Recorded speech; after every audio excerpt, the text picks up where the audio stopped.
আমি নগাঁও শ্মশানঘাট শ্ৰী শ্ৰী শিৱ মন্দিৰৰ তৰফৰ পৰা আপোনালোকক আদৰণি জনাইছোঁ।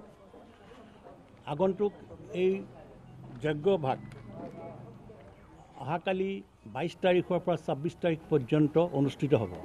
এই যজ্ঞভাগৰ আমি নামকৰণ কৰিছোঁ 51 কুণ্ডৰ শ্ৰী শ্ৰী মহাৰুদ্ৰ যজ্ঞ।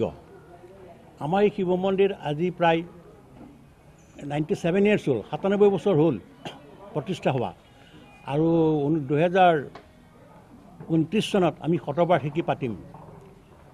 এইবোৰ কথা সৰুগত কৰি এইবাৰ আমি অলপ পূৰ্বতে আমি 1 কুণ্ডত যজ্ঞ কৰি আহিছোঁ, স্থায়ী যজ্ঞ মণ্ডপ আছিল।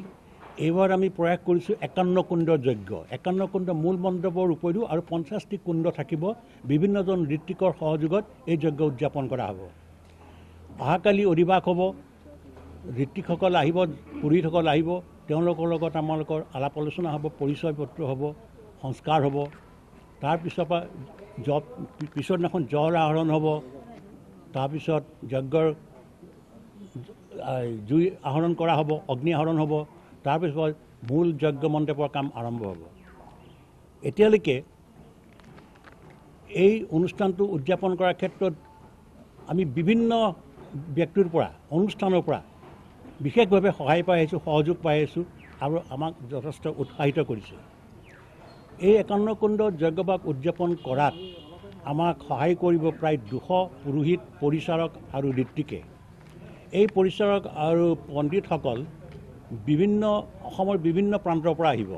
নলবাৰী, শুৱালকুছি, বিশ্বনাথ চাৰিআলি, লখিমপুৰ, যোৰহাট, দেৰগাঁও ইত্যাদি কৰি সমগ্ৰ অসমৰ বিভিন্ন প্ৰান্তৰ পৰা আহিব, আৰু সকলোজন পুৰোহিতেই পণ্ডিত পৰ্যায়ৰ। গতিকে আমি সফল কৰিবৰ কাৰণে যৎপৰোনাস্তি চেষ্টা কৰিছোঁ, ৰাইজৰ পূৰ্ণ সঁহাৰি পাইছোঁ। কাইলৈ আমাৰ প্ৰথম কাৰ্যসূচী আছে। এই যজ্ঞ যিসকল আহিব যজ্ঞ সম্পন্ন কৰিবৰ কাৰণে, ঋত্বিক আৰু পুৰোহিতসকল, তেখেতসকলৰ এখন যুটীয়া এখন সভা বহিব। তাতে পৰিচয় পৰ্ব হ'ব, আৰু তাৰ পিছতেই ৰাতিলৈ অধিবাস আৰম্ভ হ'ব। এতিয়া বিশেষভাৱে উল্লেখ কৰিব পাৰি যে এই যজ্ঞলৈ অসমৰ বিভিন্ন প্ৰান্তৰ পৰা বিভিন্ন ধৰণে সহায় সহযোগ কৰি আহিছে, আৰু সেই উপলক্ষে মন্দিৰৰ আমাৰ যিটো মন্দিৰ প্ৰকল্প আছে, আমি যথেষ্টখিনি আধুনিকৰণ কৰিছোঁ, যথেষ্ট উন্নতিকৰণ কৰিছোঁ। ৰাইজৰ যাতে কোনো অসুবিধা ভোগ নকৰে, সেই অসুবিধা নাপায়, সকলোখিনি আমি কৰিবলৈ যৎপৰোনাস্তি চেষ্টা কৰিছোঁ।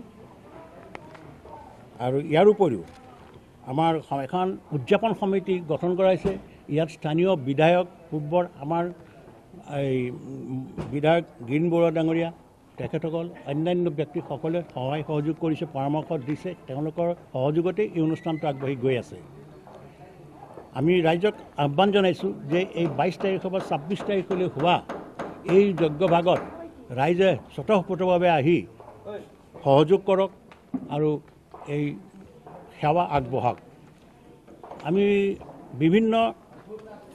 আমি আশা কৰিছোঁ, আমাৰ মুখ্যমন্ত্ৰী ডাঙৰীয়াও তেখেতে আমি লগ পাইছিলোঁ, তেখেতে সহমত প্ৰকাশ কৰিছে যে তেখেতে যিকোনো এদিন আহি ইয়াত উপস্থিত থাকিব আৰু মন্দিৰ পৰিদৰ্শন কৰিব, যজ্ঞ চাবহি।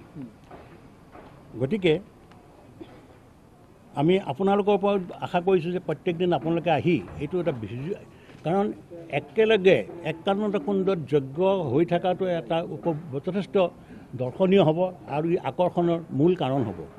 গতিকে আপোনালোকেও সেইখিনি যদি আপোনালোকে লাইভ কৰি দেখুৱাব পাৰে, তে সকলো মানুহে এইটো এটা উপভোগ কৰিব পাৰিব। এই 26 তাৰিখে পূৰ্ণাহুতি হ'ব। পূৰ্ণাহুতিত আমি ব্যৱস্থা কৰিছোঁ নাৰিকল দিয়াৰ। তো ইতিমধ্যে আমাৰ প্ৰায় 3000ৰো ততোধিক নাৰিকল সম্প্ৰদান কৰি আহুতি দিবৰ কাৰণে মানুহে যোগদান কৰিছে, আৰু সেই 26 তাৰিখলৈ অহাকালিৰ পৰা 26 তাৰিখলৈকে প্ৰায় 2.5 লক্ষ আহুতি প্ৰদান কৰা হ'ব। এই 2.5 লক্ষ আহুতি প্ৰদান কৰাটো এটা সামান্য কথা নহয়, যথেষ্ট ডাঙৰ কথাই। গতিকে এটা বৃহৎ আয়োজন হৈছে, আৰু ৰাইজৰ সহযোগত এই অনুষ্ঠানটো বৰ সুন্দৰকৈ আগবাঢ়ি আছে। আশা কৰিছোঁ এই যজ্ঞভাগ সুকলমে সমাপন কৰিব পাৰিম। ধন্যবাদ।